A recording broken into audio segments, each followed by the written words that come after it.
చాలా అద్భుతంగా ఉంది. వదిలేస్తే మొత్తం తినేస్తాను. నా సరదా తీరేంత కొంచెం ఇంకొక తిని వదులుతాను. కానీ చాలా బాగుంది. కానీ ఎంత తిక్కుగా ఉంది మీ ఇక్కడ.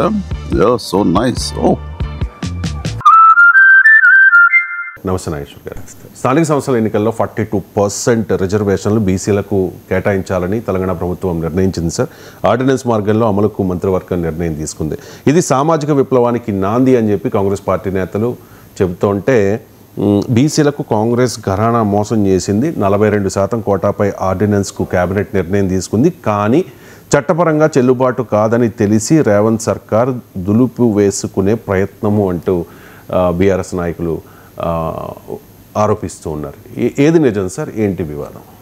అంటే ఇప్పుడు ఫండమెంటల్ క్వశ్చన్, అది ఆర్డినెన్స్ అయినా లేదా అసెంబ్లీ అంతకుముందు పాస్ చేసిన చట్టమైనా తీర్మానమైనా అందులో ఉన్న కాన్స్టిట్యూషనల్ ఇబ్బంది ఏంటంటే రిజర్వేషన్ 50% మించకూడదు. ఇది భారత సుప్రీంకోర్టు ఇందిరా సహాని జడ్జిమెంట్, ఇది మండల్ కమిషన్ జడ్జిమెంట్గా పిలుస్తారు.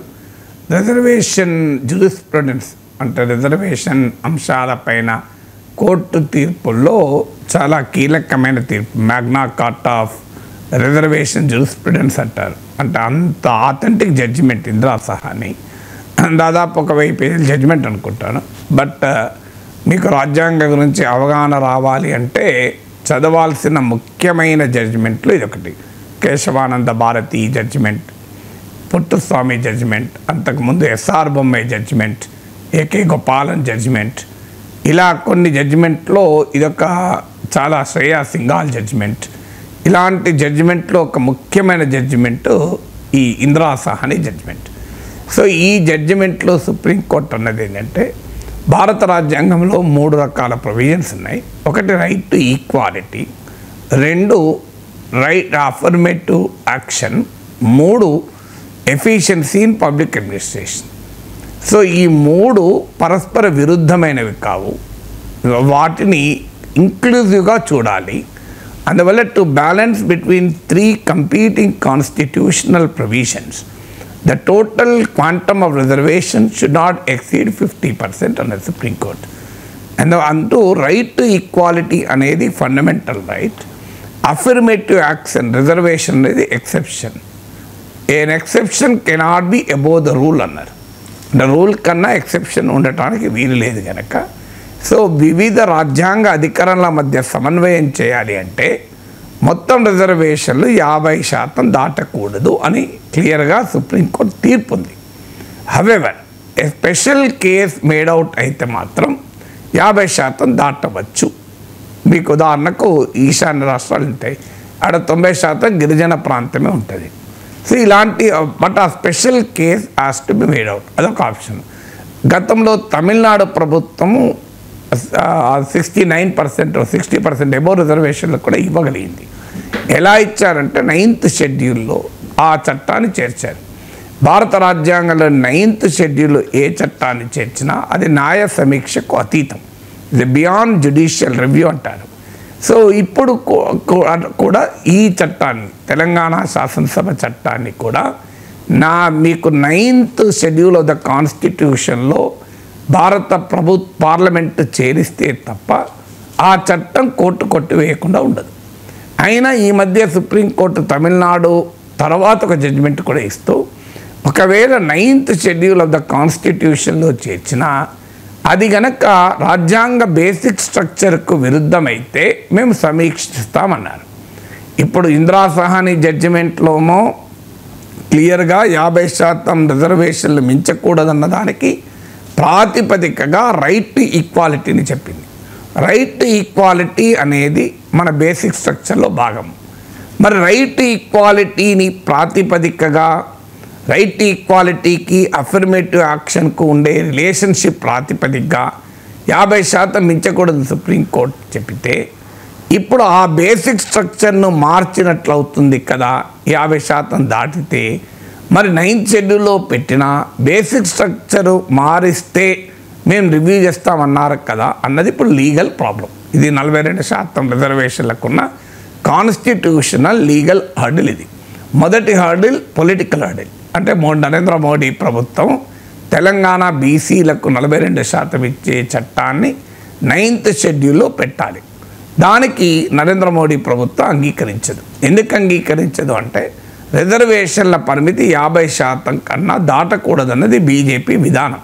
గుజరాత్లో మోడీ సొంత రాష్ట్రంలోనే పెద్ద ఎత్తున పాటీదారు ఉద్యమం జరిగి భారతీయ జనతా పార్టీ రాజకీయాలకు కూడా అది ప్రయోజనాలకు కూడా ప్రమాదం ఏర్పడిన సమయంలో కూడా భారతీయ జనతా పార్టీ ఈ 50% దాటకూడదు అన్న ప్రిన్సిపల్కు కట్టుబడి ఉంది.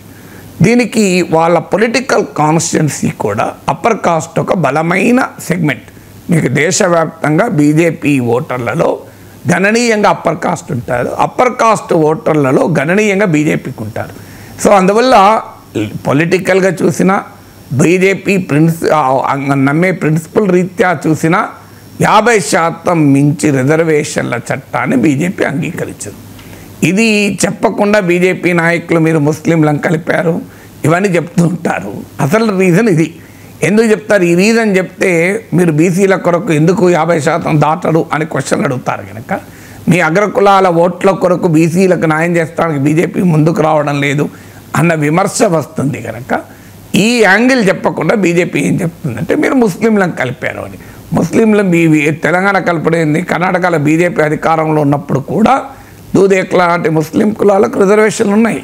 అంటే ముస్లిం అయితే రిజర్వేషన్ ఉండదు, బీసీ అయితే రిజర్వేషన్ ఉంటుంది. బీసీ హిందూ కావచ్చు, ముస్లిం కావచ్చు, ఎవరైనా కావచ్చు, అది ప్రిన్సిపల్. అందువల్ల మీకు ఇప్పుడు సిక్కులలో ఎస్సీలకు రిజర్వేషన్ లేవా?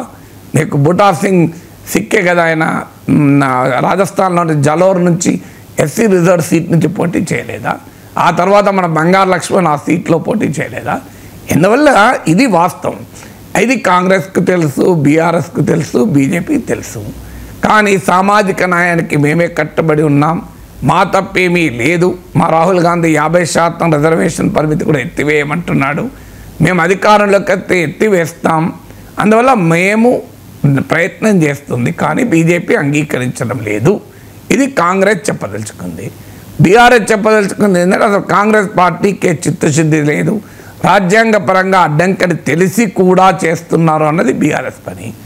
సో బీజేపీ వాదన ఏంటంటే ఇందులో ముస్లింలను కలిపారు, దానికి మతపరమైన కోణాన్నిచ్చి తప్పించుకునే ప్రయత్నం వాళ్ళు చేస్తున్నారు. అందువల్ల ఇది కాన్స్టిట్యూషనల్గా కోర్టులో నిలబడాలి. దానికన్నా ముందు మోడీ ప్రభుత్వ పొలిటికల్ డిసిషన్, ఆ పొలిటికల్ డిసిషన్ కొన్ని అడ్డంకి నేను చెప్పాను. అడ్డంకి ఏంటి? వాళ్ళ ప్రిన్సిపల్కి వ్యతిరేకం. వాళ్ళు 50% పెంచడాన్ని వాళ్ళు అంగీకరించరు. వాళ్ళకు రాజకీయంగా కూడా నష్టమని భావిస్తారు, ఎందుకంటే వారికి అగ్రకులాల ఓటర్లు కీలకం కనుక. సో అందువల్ల ఈ పొలిటికల్ అండ్ కాన్స్టిట్యూషనల్ మేఘాలు దీనికి కమ్ముకొని ఉన్నాయి. చూడాలి దీన్ని ఛేదించి రేవంత్ రెడ్డి ప్రభుత్వం ఏ రకంగా స్థానిక సంస్థల బీసీలకు 42% ఇస్తుందో చూడాలి.